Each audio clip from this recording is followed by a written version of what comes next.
Hai Sobat Griffin, tahu nggak sih pada tanggal 17 Oktober 2023, kelompok 6 atau tim 6 udah melakukan percobaan fisika loh. Dimana tujuan percobaan ini ialah mengukur besar koefisien gesek kinetis sebuah benda. Alat dan bahannya yang pertama ada laptop, yang kedua ada simulasi PET. Ingin tahu bagaimana langkah kerjanya? Yuk lihat selanjutnya. Nah, langkah kerja yang pertama persiapan yaitu klik dan buka link simulasi PET yang terdapat dalam LKPD. Yang kedua, pilih menu fraction dan centang semua kotak keterangan seperti pada gambar berikut. Sebelum memulai, kondisikan benda tidak mengalami gesekan dengan mengatur tombol pause terlebih dahulu. Aktivitas 1 permukaan licin. Atur gaya tetap 150 Newton dan geser pengaturan friction sedikit ke kiri mendekati non. Kemudian, gunakan massa sebesar 40 kg. Klik mulai. Perhatikan friction force. Setelah mendekati atau mencapai 40 meter per sekon, klik pause dan amati berapa besar gaya geseknya. Hitung berapa gaya normalnya menggunakan rumus Newton sama dengan massa dikali gravitasi. Hitung berapa koefisien gesek kinetisnya menggunakan rumus koefisien gesek sama dengan FK dibagi N. Lalu isikan data pada tabel 1. Tekan tombol reset untuk percobaan selanjutnya. Ulangi langkah A sampai F untuk besar massa yang diubah-ubah. Nah, berikut tabel hasil percobaan gaya gesek benda pada permukaan licin. Saya akan menjelaskan hasil percobaan gaya gesek benda pada permukaan licin.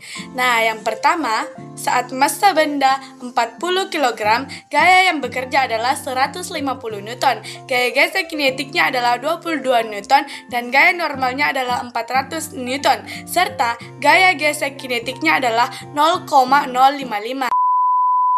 Halo teman-teman, perkenalkan saya Yuspia Ayel Azura dan saya akan menjelaskan mengenai aktivitas kedua yang menggunakan lantai kasar.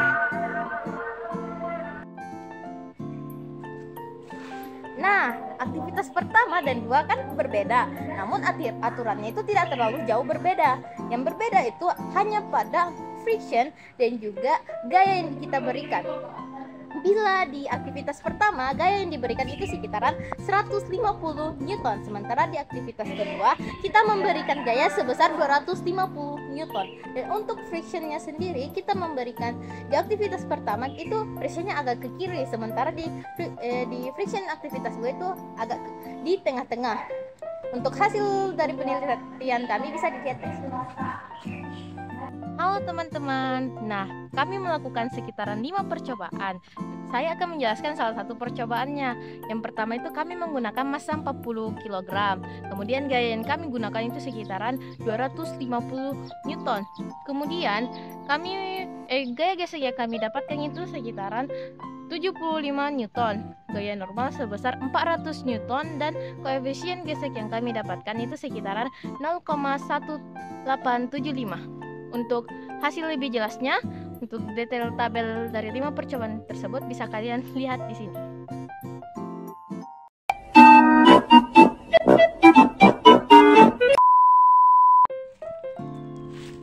Nah, untuk soal pertama itu apakah terjadi perbedaan koefisien gesek pada lantai licin ataupun lantai kasar? Tentu saja ada. Nah, kira-kira apa ya perbedaannya?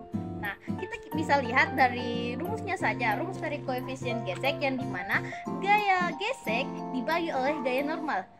Kita ambil contoh, kita menggunakan 40 kg. Kalau diubah jadi gaya normal kan sekitaran 400 Newton.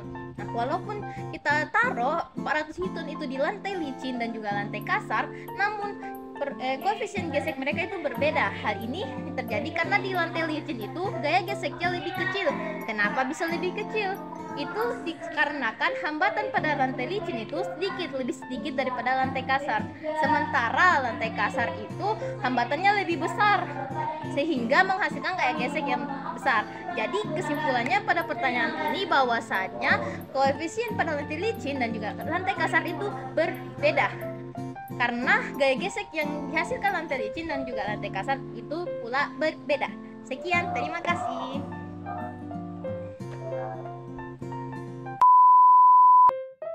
Hubungan antara gaya gesek dan gaya normal dapat dijelaskan melalui hukum gesekan Amonton. Hukum ini menyatakan bahwa gaya gesek kinetik atau FK antara dua permukaan yang bersentuhan secara proporsional terhadap gaya normal yang diberikan pada permukaan tersebut. Persamaan umumnya koefisien gesek sama dengan FK per N. N sama dengan FK per UK, di mana FK adalah gaya gesek kinetik antara dua permukaan. Koefisien gesek adalah koefisien gesekan kinetik yang bergantung pada jenis material dan kondisi permukaan. N adalah gaya normal yang diberikan pada permukaan, yaitu gaya yang tegak lurus terhadap permukaan. Dengan kata lain, semakin besar gaya normal, maka gaya gesek kinetik juga akan semakin besar. Dengan koefisien gesekan kinetik sebagai faktor penentu seberapa besar gesekan yang terjadi antara permukaan tersebut. Nah, ini merupakan gambar grafik hubungan gaya gesek dengan gaya normal. Yang pertama pada permukaan licin dan yang kedua pada permukaan kasar, di mana pada grafik tersebut gaya gesek sebagai sumbu X dan gaya normal sebagai sumbu Y, dengan garis yang di tengah yang menggambarkan bahwa semakin tinggi gaya normal maka semakin tinggi pula gaya geseknya. 4. Berikan kesimpulan yang dapat dari percobaan yang telah dilakukan. Kaitkan hasil yang diperoleh dengan konsep gaya gesek. Gaya gesek merupakan gaya yang ditimbulkan oleh permukaan benda yang saling bergesekan. Permukaan yang kasar akan menghasilkan gaya gesek yang besar, sementara permukaan yang licin akan menghasilkan gaya gesek yang kecil pula. Hal ini dikarenakan permukaan yang kasar dapat menjadi hambatan untuk benda yang bergerak, sehingga permukaan yang kasar akan menghasilkan gaya gesek yang besar. Gaya normal juga mempengaruhi gaya gesek. Jika gaya normal besar, maka gaya gesek juga akan semakin besar, sehingga dapat dikatakan bahwa gaya gesek yang gaya normal itu berbanding lurus. A few moments later.